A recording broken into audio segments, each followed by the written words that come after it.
Welcome back. So the last video I put out, we were putting inner tie rod ends on this 2011 Chevy Equinox, and today I'm going to show you how to do the outer tie rod ends. Alright, so here we are. We've got the wheel off. The outer tie rod end is right here, and so all we got to do is get this nut off the bottom. It's an 18 millimeter. And then in the last video, when I was doing the inner tie rod, I was able to just hit the knuckle several times with a 4-pound sledgehammer, and then this came loose.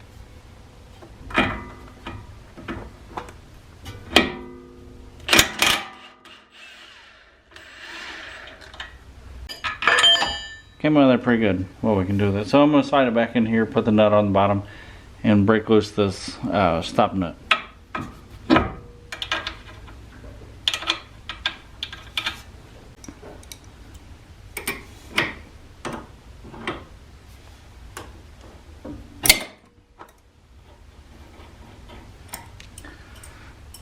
Alright.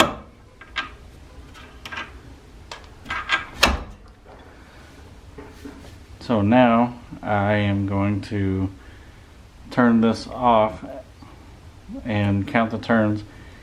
And in the last video I showed you that that's 1, 2, 3, 4, 5, 6, 7, 8, 9, 10, 11, 12, 13, and so that was 13 turns. Should have been 14. When I took the old one off, I counted 14, and I must not count it correctly as far as when it started. That must have been 1 when it should have been 1, 2. Anyway, so now we're ready to put the new one on. So what we're going to do is we're going to take a look at the new one versus the old one. So this is the new one, this is the old one, and immediately I can tell that this one has a castle nut and this one did not.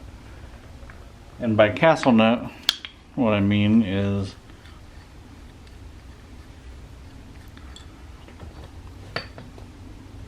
the side profile of this looks like the top of a castle. And the reason it looks like that is because you have this shaft has a hole in it, and you will line up these notches and then put a cotter pin in the hole, and I'll show you all that when I get there. So the first thing I'm going to do is go ahead and start threading this on. And remember, it was 14, well, take a look here, make sure the height,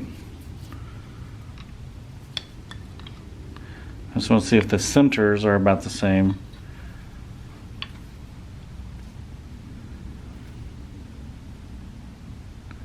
And it does appear that they're most likely the same dimension. Alright, so 1, 2, 3, 4, 5, 6, 7, 8, 9, 10, 11, 12, 13, and 14. So that's where I'm gonna put that. I'll take it for a drive. If it's horrible, then I'm gonna pull it back off and adjust it.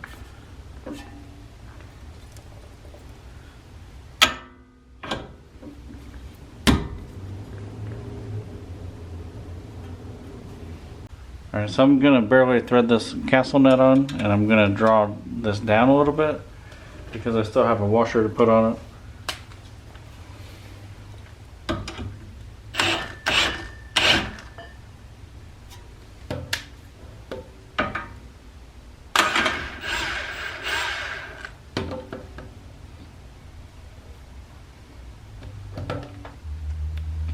Okay, so I'm going to put the washer on.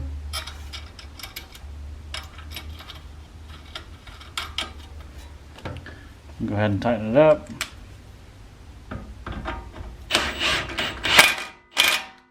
So I'm only doing it that tight, and the rest of it I'll do by hand.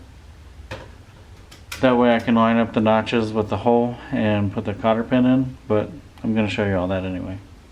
Alright, so I just got this castle nut on, and it appears that I got lucky and it is lined up where I can put the cotter pin in, but I think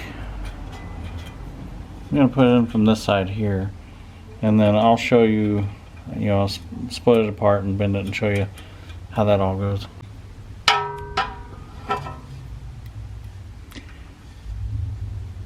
And the only thing that this cotter pin does is it helps keep the nut from backing off. The original nut had a nylon locker, if you will, in the end of the nut. So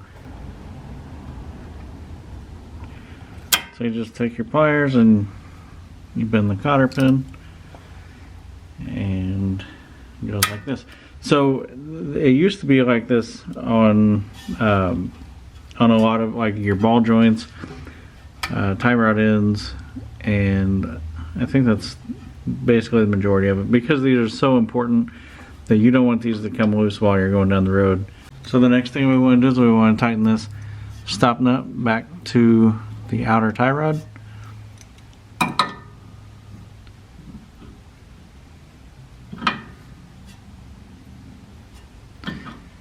Alright, well, so at this point on this Chevy Equinox, we have replaced the inner tie rod and the outer tie rod.